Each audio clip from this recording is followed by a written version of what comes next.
안녕하십니까. 오늘도 좋은 날 주신 하나님께 감사드립니다. 오늘은 고집 두 번째 시간이 있는데 첫 번째 시간을 갖도록 하겠습니다. 제목에서 여러분들이 이미 말씀 딱 들으면은 벌써 여러분들도 아실 수 있는 이야기일 것 같습니다.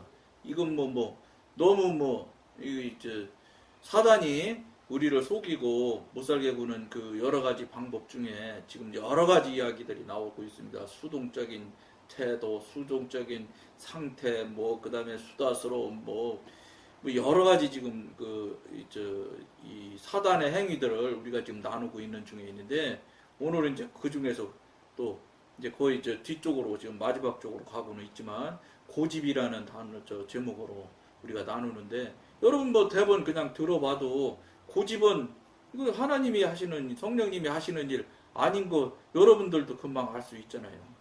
이런 것 같으면 이렇게 들으면 얼마나 사단이 하는 건지 안 하는 건지 금방 알 수 있겠어요? 그런데 이게 여러분 이제 우리 고집을 나눠봐야 이제 구체적으로 자꾸 나눠보면 알겠지만, 이렇게 그렇게 우리가 생각하는 것처럼 만만하게 금방 눈으로 탁 확인되고 눈으로 딱 알아질 만한 행위들을 하느냐 사단이, 그렇지가 않다는 거예요.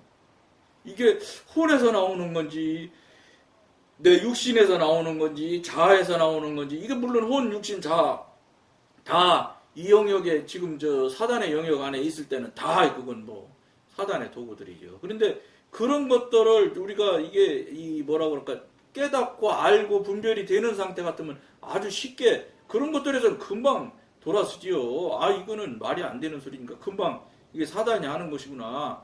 이거는 하나님께 하시는구나. 이걸 금방 알기 때문에 분별이 되기 때문에 속질 않지. 그러니까 무슨 소리냐? 사단이 여기서 말하는 고집을 세워가지고 우리 여러분이나 저희들을 넘겨뜨리려고 하는 용도로 고집을 가지고 움직일 때는 잘 모르게 고집을 부리게 한단 말이에요. 그런 것들을 여러분들이 잘 명심하셔야 돼요. 고집? 그러면 여러분들이나 지금까지 여러분들이나 저나 육신적인 삶, 또 정확히 이야기하면 사단의 영역 안에서 육신적으로 살며 사단 영역 안에서 사는지도 모르면서 사는 것, 즉 굉장히 신령하고 나는 훌륭한 신앙생활을 하고 있는 그 영역에서 살아오는 모든 그 모양들 중에서 그 상태에서 바라보는 관점에서 볼 때 고집이라고 생각할 수가 있어요. 그런데 그렇지 않을 수 있다는 것을 여러분들이 명심하면서 우리 한번 글을 서로 나누도록 해보겠습니다. 사람의 정신적인 기능이 수동적인 상태에 빠져 어둠의 세력에 정복되면 그는 일단 결정을 내린 문제에 대해서는 다른 사람이 제시하는 이유나 증거에 절대로 귀를 기울이지 않습니다. 이런 내용들이 여러분들 고집이라고 생각하기가 상당히 어려워요. 아리사리하다고요. 이 충청도 말로는 충청도 사투리인지 모르겠는데 아리사리 해갖고 이게 고집 같기도 하고 아니면 이건 주관이 분명한 것 같기도 하고 이렇단 말이에요. 요렇게 교묘한 그럴듯한 모양의 그럴듯한 상태로다 딱 밀고 두른다고요. 이때 여러분 그냥 그 영역 지금까지 늘 해왔던 대로 살아왔던 대로 사단의 영역에서 자아에서 육신에서 혼에서 나오는 상태로 그냥 가면은 이게 맞는 것 같거든요. 왜냐하면 아닐 수도 있고 고집일 수도 있고 이게 틀림없이 자기가 가지고 있는 나름대로의 기준점 관점을 가지고 분명하게 뜻을 펼치고자 해서 끌고 가려고 하는 예를 들면 좋은 단어로 아주 좋은 단어로 써서 아주 신념을 가지고 이끌고 가는 목적을 가지고 끌고 가는 건데 왜 이게 고집이라고 말하느냐? 고집을 그렇게 교묘히 속일 수 있는 여지가 있는 용어가 고집이에요. 여러분들이나 저나 누가 봐도 고집이라고 생각하는 모양으로 절대 사단이 여러분이나 저나를 속이지 않는다는 거예요. 누가 봐도 고집 부리는 일을 같은 모양으로 안 속인다고요. 왜냐하면 속여도 속지 않을 거를 사단이 이미 알거든요. 그거를 우리가 명심해야 되는 거예요. 이거 고집 아니야? 이게 왜 고집이야? 이렇게 할 수 있게끔 그럴듯한 모양으로 타고 들어오기 때문에 계속 속는 거란 말이에요. 이게 얼마나 그럴듯해요. 사람이 정신적인 기능이 수동적인 상태에 빠져 어둠의 세력에 정복되면 이 어둠의 세력에 정복된 것을 알면은 금방 깨닫는데 어둠의 세력에 정복이 됐다고 인정을 안 하려고 합니다. 왜냐하면 특히 신앙생활을 오래 하고 교회에서 아주 그냥 중직에 항절직에 교회에서 여러 가지 중요한 역할들을 많이 해왔던 사람일수록 더 내가 왜 어둠의 세력에 빠져? 거짓말하고 웃기는 소리 하고 왔는데 내가 어둠의 세력에 빠진다면 저 다른 사람은 모두 다 사단이게? 이런 식으로 생각을 한단 말이에요. 다. 이런 생각들이 여러분들 가만히 돌이켜보라는 거예요. 이 방송에서 말하는 게 뭐냐? 그 생각을 하지 말라는 게 아니에요. 자기에 대한 자존심, 자존감 이런 거 세울 수 있지요. 근데 그 자존심이든 자존감이든 물론 자존심하고 자존감하고도 또 전혀 뜻이 다른 의미가 있어요. 자존심은 육신에서 나오는 용어라면 자존감은 성령 영이 주시는 자존감을 얘기하는 거거든요. 그러니까 자존심과 자존감을 막 분별하고 알 수 있을 분 같으면 얼마나 좋겠어요. 그러지 못하거든요. 자존심도 자존심인 것 같고 자존감도 자존심 같고 그게 그거 같거든요. 근데 달라요. 이 다른 것을 깨닫고 알면은 그만큼 분별이 되는 사람이니까 잘 속지도 않는다고. 그러니까 그런 분들이 봤을 때 고집이라고 생각하는 방법을 절대 안 쓴다는 게 사단이. 그럴 뜻한 모양으로 온다는 거를 여러분들이 꼭 명심해야 돼요. 왜냐? 넘겨뜨리려면 넘겨뜨릴 수 있는 기술이 되게 들어오지. 어차피 사단 마귀는 우리들한테 침투해 들어올 때는 그 사람들이 우리한테 복 주려고 이뻐서 우리 전능하신 하나님이 영의 삶, 좁은 길로 가는 삶 사는 것을 사단이 막 응원해서 잘 갈 수 있게 도와주려고 여러분들이나 그런 사람들한테 침투하겠습니까? 아니죠. 넘겨뜨리고 어쨌든 우는 사자처럼 그냥 잡아먹으려고 덤벼드는 건데 원수가 지금 저쪽에서 사단이 볼 때는 그리 가려고 하는 사람이 원수예요. 그러니까 원수를 잡아먹고 죽이려고 덤벼드는데 얼마나 그럴듯한 방법으로 속이고 들어오겠어요. 이것들을 여러분들이 이미 마음적으로 이 방송을 보시는 분들은 이 자세를, 태도를, 준비를 이렇게 교묘하고 교활하게 사단이 들어오는구나. 그럼 내가 속지 말아야지. 이런 태도와 생각을 가져야 돼요. 그리고 조그만 일이라도 나타나면 심각하게 생각을 하셔야 돼요. 그러니까 그런 것들에 대해서 자꾸 내가 얼만큼 훌륭한 신앙생활을 했는데 내가 얼마나 많은 시간을 이렇게 신령한 생활을 해왔는데 자꾸 여러분들 빠지지 말라는 거예요. 당장 그런 문제가 일어나게 되면 여러분들 성령님이 여러분 아버지 아닙니까? 전능하신 천지의 창조주이신 하나님이 여러분 아버지 아니십니까? 왜 아버지한테 물어보셔야지요. 이게 맞습니까? 이거 한번 봐도 이상한 것 같습니다. 이걸 여러분들이 절차를 밟지 않는단 말이에요. 확인하는 절차를 밟아보러들 안 해봤기 때문에 그게 굉장히 어려워요. 그게 굉장히 중요한 이게 계기점이라고요. 뭐라고 그럴까? 문 안을 들어가려면 문지방 넘는 거예요. 그 문지방 넘기가 여러분 그렇게 수월하게 생각하지만 그거 물어보면 되지 그거 왜 못 물어봐? 쉽지 않아요, 그거. 물어보는 것도 진심으로 물어봐야 되는 걸 얘기하는 거예요. 여러분들이 그냥 아버지 그거 맞아요? 이런 식으로 물어서는 하나님 아버지는 전지전능하신 아버지는 답 안 하세요. 여러분들 진심을 갖고 진심으로 알고자 하는 마음으로 물어봐야지요. 여러분들 자녀들이 그런 식으로 여러분한테 물어보면 여러분들은 성실히 대답하겠어요? 안 하죠. 저 사람이 진심을 담고 말을 안 하는지 하는지 안 하는지 금방 알 수 있는데 특히나 영적인 문제를 그냥 육신적인 관점에서 이런 식으로 안 돼요. 그렇게는. 그러니까 그런 것들 아무것도 아닌 절차잖아요. 여러분이 생각해 볼 때 그까짓 거 왜 하나 못 물어봐요? 답을 듣든지 못 듣든지 물어봤는데 답을 못 들어서 무슨 행위를 했는데 문제가 났다? 여러분들이 얼마든지 피할 길이 있어요. 하나님한테도. 전능하신 하나님한테도 피할 길이 있어요. 핑계댈 수가 있어요. 하나님한테 물어봤는데 대답 안 해주셨잖아요. 그러면 어느 때인지 모르지만 답하실 때 네가 들을 준비가 안 됐으니까 내가 못한 거야. 말을 해도 네가 그때는 못 들었을 거야. 이렇게 하신단 말이에요. 무슨 소리냐면 전능하신 하나님일지라도 그런 태도, 그러니까 그런 절차를 여러분들이 자꾸 한 번 하고 말면 안 들리면 그냥 땡 그만하면 안 되는 거예요. 들릴 때까지 계속 물어보는 거예요. 계속 물어보다 보면 여러분들도 어느샌지 보이지 않는 아버지지만, 보이지 않는 하나님이지만, 보이는 하나님, 보이는 아버지랑 똑같이 여러분들이 되게 돼 있어요. 계신 것처럼 계속 물어보세요. 계신 것처럼. 여러분 자녀가 여러분한테 묻는 것처럼.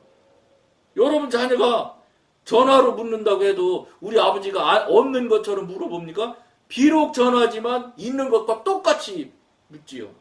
마주 대해서 얘기하는 것처럼 똑같이 묻잖아요. 여러분도 그런 관계까지 그렇게 돼야 돼요. 여러분 자신이 하나님을 그런 태도로, 그런 모양으로 여러분들이 하나님을, 성령님을 대해야 돼요. 그래야 성령님이 이건 진짜로구나 하는 걸 알 수 있는 거예요. 성령님이 하나님이 볼 때 진짜라구나 하는 것을 인정받을 만큼 진정으로 물어보시라는 거예요. 그냥 덜렁덜렁 그냥 이유자 아저씨한테 그냥 알려주면 좋고 안 알려주면 할 수 없고 그냥 그런 식으로 한번 던지는 말로 물어보시면 안 돼. 여러분, 이게 지금 물어보고 이야기하려는 것이 여러분 무슨 돈이나 한 1,000만 원이나 예를 들어 10억 돈 버는 일 정도, 그런 정도만 돼도 여러분이 얼마나 진실되게 묻겠어. 근데 그보다도 수억만 배 큰 일을 가지고 지금 물어보시라고 하는 거예요. 왜냐, 여러분 죽고 사는 문제예요. 천국이냐 지옥이냐를 놓고 지금 물어보라는 얘기인데, 여러분들은 그게 피부에 와 닿질 않거든요. 왜 그런지 아세요, 여러분? 여러분들이 은사적으로 여러분들이 하나님을, 성령님을 체험해보지 않았기 때문에 그런 거예요. 체험해보세요. 그러면 진짜 하나님이 계신 걸 인정하고 있으면은 정말로 진심으로 묻게 돼 있습니다. 그러니까 여러분, 혹시 다른 문제로, 다른 건으로라도 여러분들이 성령님을, 하나님이 그 기적 같은 일들을 체험하신 분들 같으면 그 체험했던 걸 기억하세요. 그 일이 여러분, 10년에 한 번, 어떤 분 지난번에 상가집 가서 만났던 장로님 이야기 여러분들이랑 나눴는데, 그 장로님은 거의 80이 다 된 걸로 제가 아는데, 연세를 정확히 모르지만 은퇴하신 지 오래됐거든요. 그러니까 거의 80이 다 될 텐데 일생 3번 경험을 했다고 그랬잖아요. 3번 경험한 것도 그분 굉장히 크게, 어마어마하게 크게 말씀하시더라고요. 물론 그분 평생 경험 한 번도 못 하신 분들이 전부 다 안 돼, 호도 안 돼, 근데 3번이나 했으니까 그분은 크게 경험하신 걸로 할 수 있죠. 왜냐, 그분이 그렇기도 하고 돈도 많이 벌었어요. 잘 살아요. 부자. 그러니까 겨우 한다는 소리가, 겨우 3번 체험했으니까 그런 거예요. 그러니까 내년에 최저임금이 우리 문재인 정부 들어서서 왕창 올랐다는 거예요. 이제 그 최저임금에 맞춰서 주려면 너무 월급이 많아서 사업을 접어야 되겠다는 거예요. 3번이나 그분 말대로 그렇게 3번이나 체험한 것처럼 자랑하시면서 이야기하시면서 겨우 나온다는 말씀을 그러더라고요. 제가 그래서 빙긋이 웃으면서 그랬어요. 그러면서 주장로는 어떻게 생각하냐 이런 식으로 묻더라고요. 그래서 장로님 제가 말씀드릴까요? 그러라고. 그래서 이제 제가 말을 계속 그분이 한 1시간 정도 했어요. 막 신이 나서 자기 성공한 이야기 하는 거죠. 돈 버는 얘기. 다 아는 얘기인데 다 들어줬지요. 그러고 나니까 이거 문을 닫아야 되겠는데 어떻게 생각하느냐. 그러면서 주장로는 어떻게 생각하냐. 그래서 제가 말씀하겠다고 딱 받아가지고 얘기했어요. 장로님, 지금까지 장로님 제가 여러 번 이야기도 듣고 했지만 이 사업이 장로님이 지금 이렇게 성공하고 이렇게 참 훌륭한 사업을 해오셨는데, 이거 시작할 때 하나님이 도와줬고 하나님이 함께 해주셔서 이렇게 성공했다고 늘 장로님 말씀했는데 맞나요? 그러니까 그럴 때 하나님이 다 해주신 거래. 그러면 시작하고 중간에 형통하게 하고 많은 열매 맺게 하고 돈도 많이 벌게 해주시고 그게 그러신 분이 하나님이잖아요. 그렇대. 그러면 장로님 그만두는 것도 하나님한테 물어보셔야 되지 않겠습니까? 그랬더니 당연하지요. 벌써 몇 달 전부터 물어보고 있다는 거예요. 답을 못 듣지요. 답을 여러분이 하나님 같으면 그래 닫아라, 월급 올려주려면 어떻게 힘들게 그거 하려고 하냐, 닫아라 그랬겠어요 하나님이? 아니지요. 그건 다 물어볼 것도 없습니다. 닫으라고 안 하십니다. 왜냐, 성령님의 성향이 있어요. 하나님 아버지의 일 처리하는 스타일이 있다고. 그거 하나님이 절대 그만두라고 안 하십니다. 왜냐면 30년도 넘은 분이 있답니다. 그리고 30년도 넘는 거 퇴직금도 줘야 되고, 뭐 물론 중간정산도 해서 일부 줬는가 보더만요.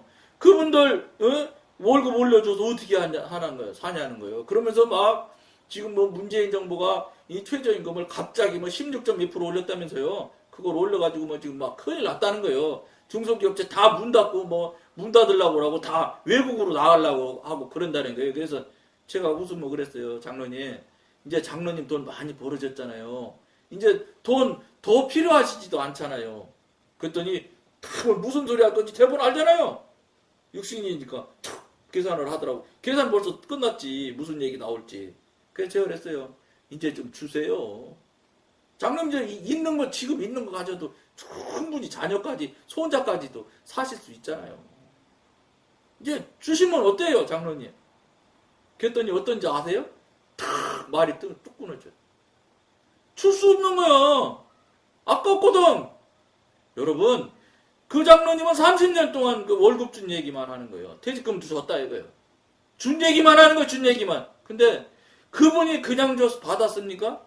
열심히 일했잖아요. 그분이 열심히 일해줬기 때문에 그 물건들이 나왔고 그것들이 다 팔리게 됐고 다 이렇게 돼서 자기가 부를 이루게 된 거잖아. 그분이 결국은 수고하고 헌신한 거예요. 그분 입장에서는 누가 봐도 그 일을 했을 거다. 아니에요. 다른 사람이 막 6개월 돌이 왔다 나갔다 뭐 들어갔다 나갔다 막 해보세요. 그 일이 제대로 잘 됩니까? 한 분이 계속해서 30년씩 끝까지 도와줬기 때문에 그 일이 순탄하게 이 업무가 진행이 되는 거지. 그 생각을 안 하는 거예요. 준 생각만 하는 거예요. 여러분 이게 왜 이런 상황이 어떻게 왜 나오는지 아세요? 이미 뭐 앞에 방송에서도 말씀드렸지만 이게 영적으로 신앙적으로 어리기 때문에 그런 생각을 하는 거예요. 어린애 같은 생각만 하는 거예요. 준 생각만 하는 거예요. 왜 받은 생각은 안 해요? 받은 것이 월급쟁이라는 건 항상 사업하는 사람이 기준이 있어요. 100원 주잖아요. 그러면 종목마다 다르지만 최소한 또 어떤 종목이든지 간에 3배는 걷어야지 되는 거예요. 100원 월급을 주면 그 사람이 300원 벌어줘야 기업주가 그래도 그냥 고개 끄덕끄덕 하는 겁니다. 물론 최첨단은 3배가 뭐예요? 30배씩 벌어주고 이렇게 하지요. 어떤 분들은 스티브 잡스 같은 사람은 30배가 뭐예요? 3만 배도 더 벌어줄 겁니다. 그러니까 그런 말 있잖아요. 천재 한 사람이 나타나면 10만 명을 먹어 살린다. 그렇게 말하잖아요. 그런 것들이, 그러니까 그분들이 수고와 노력이 있어서 자기가 그렇게 됐다는 거를 왜 역지사지 않느냐 이 말이에요. 이게 왜 그런지 아세요? 영적으로 어리기 때문에 역지사지를 못해요. 자꾸 자기 보는 관점만 생각을 하지. 그리고 역지사지 할 수도 있어요. 그렇지. 그분이 수고했지. 그러고 다시 자기 자리로 또 돌아와요. 그 사람이 결근도 안 하고 그동안 여러 가지 어렵고 힘든 일도 다 가정사도 다 어쨌든 뿌리쳐가면서 자기가 열심히 노력해준 생각을 왜 안 하십니까? 그러니까 그분이 그런다잖아요. 여기 문 닫아야 되겠다. 그러니까 여기 문 닫으면 나는 지금부터 갈 데가 없다. 그럼 나는 이제 실업자 된다. 그렇게 얘기한대요. 지금까지 벌은 거 있잖아요. 여러분. 지금 우리 한국이 정부가 바뀌어가면서 그동안에 MB정부나 박근혜 정부 쪽에서는 국가 주도형 경제 발전을 한 거예요. 근데 이 문재인 정부는 얘기하잖아요. 벌써 경제부총리하는 김동연 부총리도 얘기하잖아요. 그리고 이낙연 총리도 얘기하고 소득 주도형 경제 성장을 하겠다는 거예요. 소득을 넓혀나게 하겠다는 거예요. 많은 사람한테 월급을 많이 받게 해주면 그 사람들이 곳곳에서 많은 곳에서 돈을 쓰게 되면 지난 정부처럼 그냥 도로 내고 철도 내고 국가 주도로 고속도로 내고 해가지고 자기들 주도해서 자기들 계획대로 자기 뜻대로 경제를 펴가지고 그래도 결국은 중국 국내 국가 이 GDP는 올라가지요. 생산량이고 다 커지니까. 그래서 결국은 경제 성장으로 올라갈 수 있으나 그것은 그 일을 하는 대기업체, 큰 기업체들 입찰해가지고 그것을 그 공사를 하는 사람들한테 부가 자꾸 그리 간단 말이에요. 그러니까 그분들은 그게 맞다고 관점을 둬서 그 경제를 끌어간 거예요. 그러니까 그분들은 그분들의 관점에서 정치한 거니까 할 수 없어. 그건 저는 잘했다 잘못했다는 건 생각하지 않는 거예요. 그것과 똑같이 문재인 정부도 소득주도형 경제성장을 하겠다면 그 관점에서 봤던 분들도 동의를 하고 동조를 해줘야 된다는 거예요. 왜 자기들 했던 것만 맞다고 자꾸 주장을 하냐는 거지. 그렇게 하면 안 된다는 거예요. 그것을 어쨌든 자기들이 정권을 잡아서 10년간 할 때 다른 분들이 어찌됐든지 간에 뭐 같이 동조하고 동의하면서 다른 사람도 있지만 동의 안 하며 부동의하면서 거절하면서 거부하면서도 할 수 없어서 따라서 했잖아요. 그러면 자기들도 하는 수 없어. 이제 입장이 바뀌어지면 따라줘야 된다는 거예요. 안 된다고 하고 못 된다고 하고 이거는 저는 맞을 것 같지 않아요. 왜냐하면 정권은 또 바뀝니다. 이게 한 정권이 계속 영원무궁하겠어요? 아니죠. 물론 문재인 정부가 저는 솔직히 개인적으로 지금도 뭐 저도 사업만 어렸을 때부터 했기 때문에 사실은 뭡니까 사측이 뼛속캡이 사측인 사람이에요. 그럼에도 불구하고 현재는 월급 제기해서 그런지 모르지만 맞는 거라고 저는 봐요. 문재인 정부가 하는 소득주도형 경제성장이 맞다고 저는 동의하는 사람이에요. 뭐 문재인 정부를 찬성하는 게 아니라 경제 정책에 한해서만은. 왜냐? 월급 올려줘야지요. 지금 한국 사업하는 사람들이 겨우 생각한다는 게 그동안 자기가 돈 벌어갖고 부를 축적했으면 이제는 좀 내놓을 줄도 알아야 되는 거예요. 자꾸 더 거둘려고만 더 가지려고만 노력하는 거예요. 더 가지려고. 뭐예요 이게? 사단의 근성이에요. 욕망 욕심. 채워도 만족하지 못하는 욕심. 이건 하나님도 감당 못한다는 거예요. 말해도 다스리지 못하는 입술. 이것도 하나님이 감당 못한다는 거예요. 하나님도 감당 못하는 거 이거는. 그런 짓거리에 속아서 맨날 그 소리나 하고 앉았으면 되겠습니까? 이제 그동안 벌었고 그동안 축적된 자산이 먼저 월급 올려주는데 쓰셔야 돼. 그렇게 해서 그게 월급이 올라가잖아요. 그럼 사회적으로 전체적으로 물가가 올라갈 거예요. 물가가 올라가면 서비스 요금도 오르고 다 올라가. 그러니까 먼저 가진 자가 먼저 돈을 좀 줘야 돼. 먼저 올려주면 그것이 돌아서 결국은 그 돈이 다 기업으로 다시 가요. 좀 시간이 먼저 오래 걸려서 천천히 걸려서 그렇지. 내가 공사에서 딱 국가에서 그냥 탁탁 조달청에서 그냥 대금 결제 받듯이 탁탁 받아도 내 주머니에 탁탁 들어가는 것보다 이 순환 속도는 느릴지 몰라도 결국은 월급을 많이 풀어서 국민들이 저축도 하겠죠. 다 쓰기만 하겠어요? 저축도 하고 그러다가 이제 부가 커지면 이제 자꾸 소비가 드러나겠죠. 소비가 나서 천천히 속도가 회전하는 속도는 벌써 느릴지 모르지만 그게 사실은 가장 합당한 경제 성장 모델인 것 같아요. 왜 그러냐? 이게 IMF나 세계은행인가 여기서도 계속 한국 정부에다가 소득 증대형 경제 성장을 하는 게 좋다. 이 방법이 좋다. 이미 선진국들이 해봤는데 그게 효과가 좋다. 이 얘기를 계속 하면서 제가 어디서 듣기로는 10년도 넘었다고 들었어요. 특히 IMF 같은 데는 계속 그런 모양으로 경제 성장을 하는 모델을 삼아라. 자꾸 그 길 내고 도로 내고 철도 내려고 하지 말고 이렇게 많이 권했다는 거예요. 근데 그분들은 정치하는 분들은 그 정책을 그동안 맡았던 분들은 그게 아니라고 관점을 봐서 그 관점으로 몰고 간 거예요. 할 수 없지요. 그것도 저는 부인하지 않아요. 그러나 이 정권에서는 이쪽으로 간다면 이것도 따라줘야 된다 이런 말이죠. 똑같아요. 이게 지금 우리가 고집이라는 이야기를 지금 나누다가 보니까 이쪽으로 가긴 했는데 우리가 자기가 그동안 해왔던 자기 관점, 자기 생각하고 자기가 주관했던 것을 놓을 줄도 알아야 돼요. 그러니까 그냥 놓으라고 하면 여러분들 놓겠어요? 안 놓지. 구루티게 놔. 3살 버릇이 8가지 가는데 그거 하나 버릇 하나 고치는 것도 그렇게 힘들다 모르는데 살아온 삶을 그렇게 쉽게 고쳐지겠어요? 못 고쳐져요. 그러니까 어떻게 해야 되겠어요? 성령님한테 물어보셔야 돼. 이게 과연 성령님이 하나님이신 성령님께서 또는 아버지 하나님께서 이게 보실 때 맞아요, 틀려요를 여러분들이 일상화해야 돼. 일상화. 왜 보이지 않고 들리지 않는다고 없다고 생각하십니까? 보이지 않고 들린다고 해서 안 들린다고 해서 저 안 계신 겁니까? 아니에요. 여러분 그 미세한 세계에 대한 거 과학 뭐 다큐멘터리 같은데 보세요. 보이는 것보다 보이지 않는 영역이 훨씬 더 크다고 그러잖아. 그러니까 왜 보이지 않는 하나님을 자꾸 아니라고 생각하려고 그래요. 여러분들이 그거부터 여러분들이 깨기 시작하고 그거부터 인정하고 그거부터 아버지 하나님께 물어보는 습관을 늘상화해야 돼. 늘상화. 그래서 그분이 이끄시는 대로 삶을 살아드려야지 되는 겁니다. 그러면 그렇게 부에 집착하지 않아요. 최저임금 올라가지요? 주세요. 여러분 그동안 벌어서 쌓아놓은 것 좀 풀어주면 어떨까요? 그렇게 억울할까요?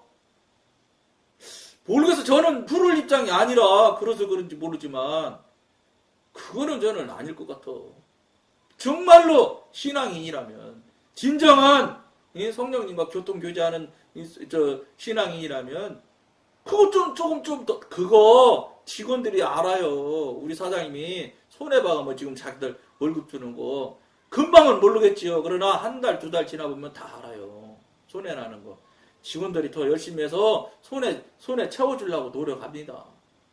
그러다 보면 제가 말씀드린 대로 전체적으로 사회적으로 전체적으로 물가가 올라가다 보면 물건값도 올라가지게 돼 있어요. 올려줄 사람이 안 올려주긴 왜 안 올려줍니까? 선진국에서는 우리는 점심 한 끼 먹으려면 5,000원, 7,000원이지만 내가 그런데 어떤 분이랑 얘기할 때 그랬어요. 스웨덴이나 핀란드 같이 5만 불, 8만 불, 막 7만 불 이런 국민소득이 그런 데는 거기는 5,000원 갖고 점심 못 먹을 겁니다. 7,000원 갖고도 어림도 없을 겁니다. 10,000원, 15,000원 내야 될 겁니다. 왜냐? 물가가 그렇게 높은데. 그러니까 전체적으로 물가가 올라가는 거예요. 이게 결국은 소득주도의 경제성장이 나타나는 모양들 아니겠는가. 전 그래요. 제가 거기 가서 물건값 알아보고 이런 것도 한 것도 아니요. 그저 생각을 하고 추정을 해볼 때 맞는지 틀린지 저도 잘 몰라. 그러나 선진국은 물가가 비쌀 것은 분명할 거예요. 왜냐 소득이 높기 때문에 여러 가지로 인건비가 높은데요. 여러 가지가 비싼데 당연히 비쌀 거예요. 이거 확실히 확인한 건 아니지만 그것처럼 좀 입장을 역지사지도 하고 그 다음에 믿는 자로서 그동안 먼저 축적을 했다면 놓을 수 있는 역량도 여러분들이나 저나 우리들이 가져야 된다는 거예요. 그래야 이 영적인 부분도 여러분들 고쳐가고 문제 해소가 되고 풀어지고 여러분들이 스스로를 알 수 있는 계기가 생겨나지. 그렇지 않고요. 내 거 더 많이 우리 교회만 더 커야 되고 다른 교회는 관계없고 신경 안 써도 되고. 예? 저 지하 1층에서 그냥 10년 동안 그냥 개척교회 하시는 목사님들 신경 안 써. 왜냐? 남의 교회니까. 이게 무슨 신앙이냔 말이에요. 생각 많이 하셔야 돼. 이런 것들을 지금 여러분과 나누는데 무슨 소리냐? 이제는 가지고 또 그동안 많은 것을 기득권 세력이라고 말할 수 있죠. 신앙도 똑같아요. 교회에서 항전직 먼저 하고 높은 직에 있는 분들이 여기서 정신 차려서 이거 물어보고 하는 것을 이것을 여러분들이 빨리 경험을 해서 여러분들이 경험하고 체험해서 그런 부분들을 나눠야 된다고 주위에. 지금 그것이 나눠지질 않기 때문에 한국교회가 묻고 듣는 이야기에 대해서 너무 무지하다고요. 무지한 게 일반화됐잖아요. 뭘 물어본다고 그러면 대부분 2단이네 3단이네 하고 덤벼들라고 그러는데. 성경에 그럼 묻고 답하는 게 다 2단이에요? 성경이 2단입니까? 자기가 못하면 2단이야? 그러니까 담임 목사님이 방언 못하면 방언 못하게 해요. 근데 담임 목사님 방언 아주 즐겨하시는 분들은 방언 못하면 또 바보같이 생각을 해. 이게 어떤 게 맞아요? 성경이 이 교회 가면 이렇게 변하고 이쪽 교회 가면 이렇게 변하나요? 아니잖아요.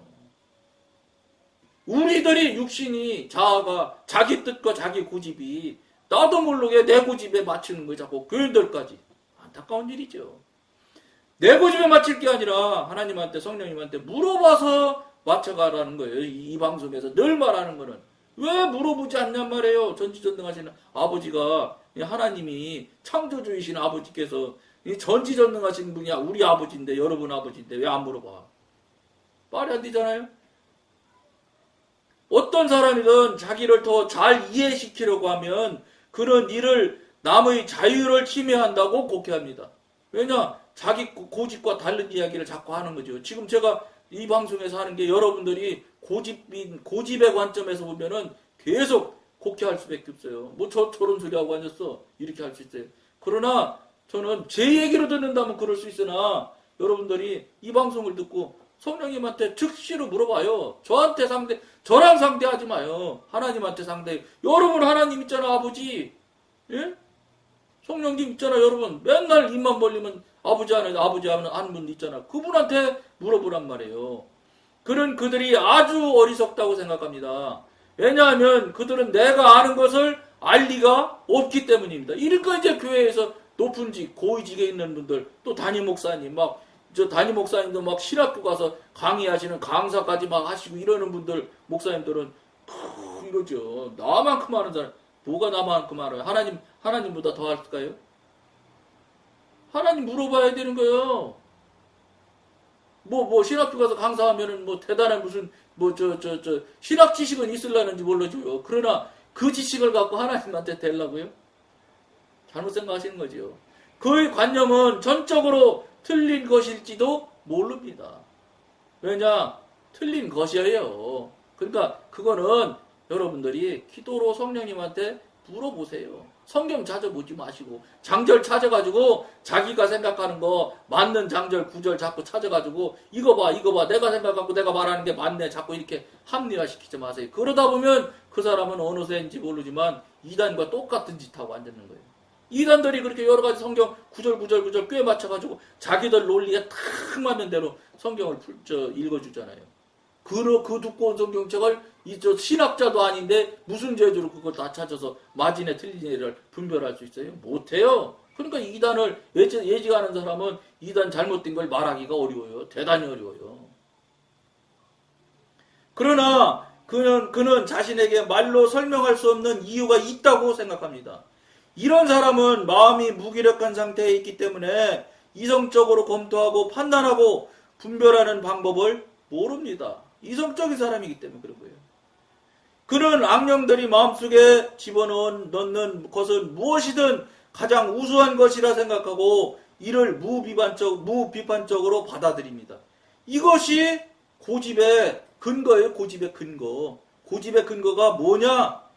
이런 것들이 밑에 바탕에 깔려 있다는 거예요.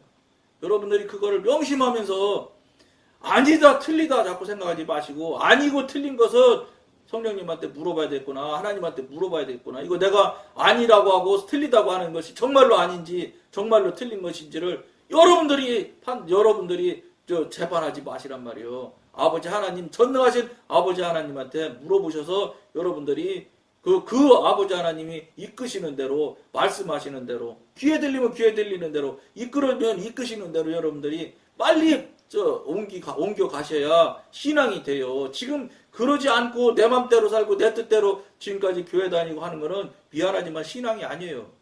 종교놀이, 교회놀이 수준에서 멈춰 있는 거예요. 그 절대 하나님과 어떤 행위를 했을지라도 무효라는 걸 여러분들 명심하셔야 돼요. 그러니까 빨리 성령님한테 물어보십시오. 오늘은 여기까지만 하겠습니다. 감사합니다.